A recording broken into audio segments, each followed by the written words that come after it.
ಎಲ್ಲರಿಗೂ ನಮಸ್ಕಾರ ಸ್ನೇಹಿತರೆ.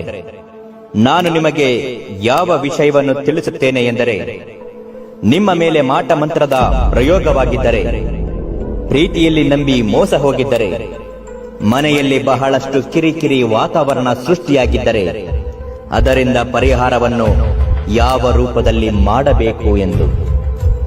ಅದಕ್ಕಾಗಿ ಇರುವುದು ಈ ಅಘೋರ ನಾಗ ಸಾಧುಗಳ ವಿಧಿವಿಧಾನಗಳ ಮಹಾಪೂಜೆಯ ತಂತ್ರ ಮತ್ತು ಇದರಿಂದ ಫಲ ಹೇಗೆ ಸಿಗುತ್ತದೆ.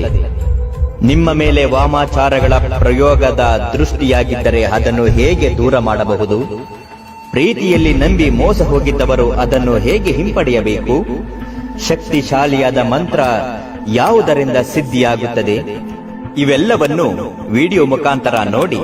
ಹಾಗೂ ನಿಮ್ಮ ಯಾವುದೇ ಘೋರ ಗುಪ್ತ ನಿಗೂಢ ಸಮಸ್ಯೆಗಳು ಇದ್ದರೂ ನಮ್ಮ ನಂಬರಿಗೆ ಒಂದು ಕರೆ ಮಾಡಿ ಶಾಶ್ವತವಾದ ಪರಿಹಾರವನ್ನು ಕಂಡುಕೊಳ್ಳಿ.